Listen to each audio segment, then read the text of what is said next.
대단한 결심 대신 사소한 습관으로 함께 성장을 꿈꾸는 해나경입니다. 잘 지내셨죠? 오늘은요, 제가 지난주에 사건이 하나 있었어요. 근데 그게 고시원과 관련된 일이고 돈과 관련된 일이어서 그 이야기를 좀 나눠보려고 합니다. 제가 잘 아는 동생이 한 명 있는데요. 이제 연락이 뜸해졌어요. 한 2년 정도 가까이 연락을 못하고 지내다가, 그러니까 지난주죠.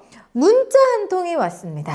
사실은 제가 고시원을 공부하고 있었고 알아보려고 했는데 좀 도움이 필요해요 라고 문자 한 통이 왔어요. 근데 딱 봐도 그 동생이 고심했던 흔적이 보여. 2년 동안 연락을 못 했거든. 서로 사는 게 바빠서 서로 연락을 막 계속 안 하고 있다가 못 하고 있다가 어떤 본인의 어떤 이익이라고 해야 될까요? 그러니까 이제 자기가 한마디로 이제 내가 아쉬울 때 연락하는 것 같은 그게 너무 미안한 거였던 거죠.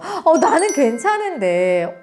왜냐면 주변에 고시원으로 뭔가 물어볼 사람이 있다는 거. 이왕이면 그래도 해나경이 아는 지인이라면 얼마나 이게 찬스잖아, 찬스. 제 입으로 이렇게 말하기는 좀 민망하지만 저는 너무 반갑게, 왜냐면 제가 누군가한테 뭔가 도움을 줄 수 있다는 건 되게 행복한 일이잖아요. 그래서 괜찮아, 고시원 알아보고 있었어? 어떻게 알아보고 있었어? 공부는 어느 정도 했어? 그래서 지금 계약하려고 한 거야? 막 주저리 하다가 그냥 전화를 했죠. 그랬더니 얘기를 들어보니까 아니 당장 내일 모레 계약을 앞두고 있다는 거예요. 권리 계약을, 양도양수 계약을. 그래서 빨리 물건 던져.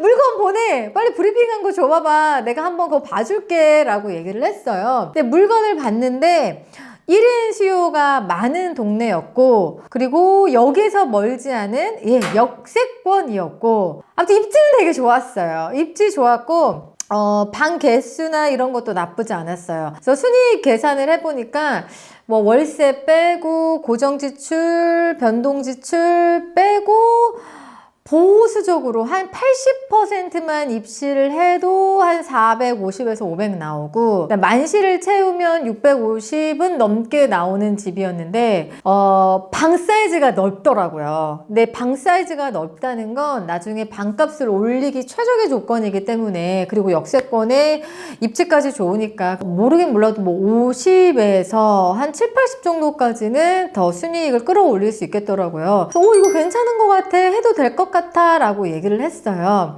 이제 그 친구가 보증금이 얼마고 권리금이 얼마고 이 얘기를 이제 저에게 했죠. 근데 제가 너무 똑같이 이제 노출을 하면 약간 그래도 좀 조심스러운 부분이 있어서 이제 예를 들어 3억 2천의 브리핑을 받은 거예요. 보증금과 권리금 포함을 해서. 근데 그 친구는 누가 봐도, 그러니까 동생은 누가 봐도 초짜예요. 부동산에서 보면 아직 잘 뭘 모르는 친구가 왔구나, 이게 보였을 거예요. 누구나 그렇죠, 사실. 뭐 여러 번 거래해보지 않고서야. 그래서 제가 약간 걱정이 좀 돼서 그곳에서 거래하는 건 맞는데 더블 체크하는 것도 중요할 것 같아. 내가 알고 있는 부동산에도 그 매물이 나와 있는지 좀 조심스럽게 확인을 하고, 그리고 그 가격이 적정한지도 한번 알아봐 줄게 라고 얘기를 했어요. 근데 여기서 잠깐 왜 소위 고춧가루 뿌린다라는 말을 해요. 내가 A 부동산에서 임장 다 하고 가격 조율 다 했는데 이걸 가지고 쏙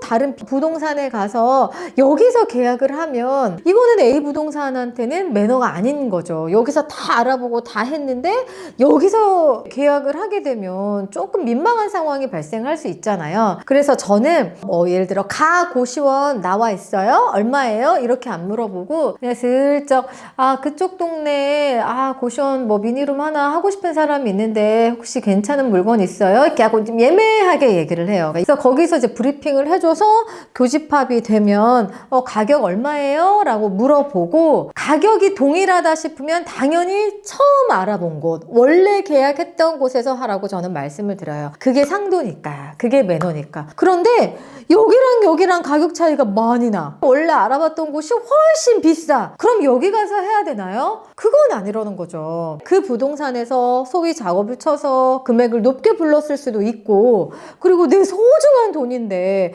단순히 먼저 그냥 알아봤다고 해서 돈 1,000만 원, 2,000만 원, 3,000만 원을 그냥 줄 수는 없는 거잖아요. 그러니까 제 원칙은 뭐냐면 처음 같이 임장을 가고 알아본 곳이랑 하는 게 1번 맞아요. 어떤 때 다른 곳과 금액이 동일했을 때.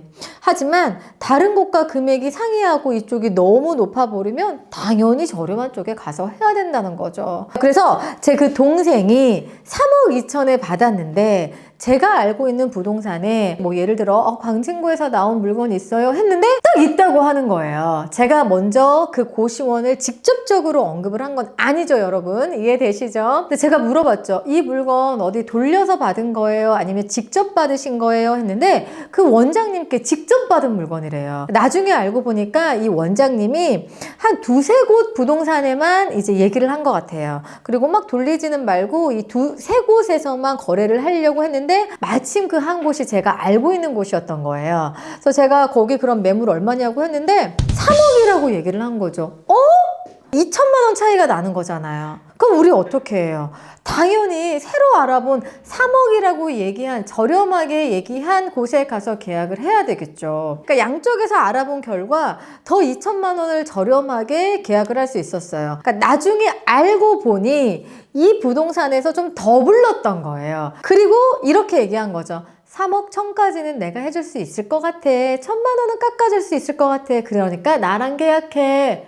원래 3억이었는데. 그래서 이 동생은 제가 소개해준 그 부동산에 가서 직접 브리핑을 받고 원래 본래 가격이 3억이라는 걸 알게 된 거예요. 그리고 그 부동산과 거래를 하게 된 거죠. 그래서 그 동생은 저한테 이렇게 얘기합니다. 저 언니 덕분에 2천만 원을 아끼게 됐어요. 근데 실질적으로는 이제 1,000만 원을 아낀 거죠. 왜냐면 거기서 1,000만 원 깎아준다고 했었으니까, 깎아보겠다고 했었으니까.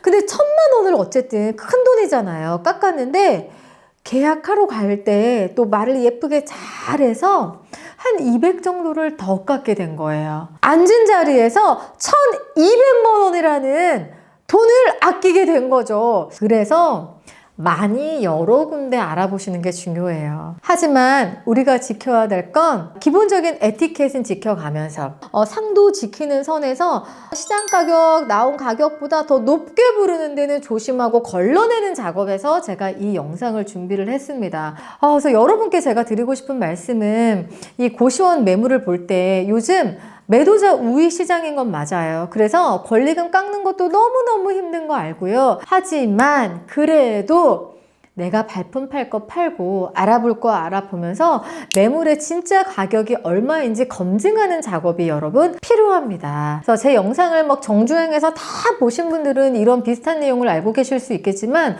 오늘 처음 보신 분들은요, 꼭 신경을 쓰셔서 가격 비교를 해 보셨으면 좋겠습니다.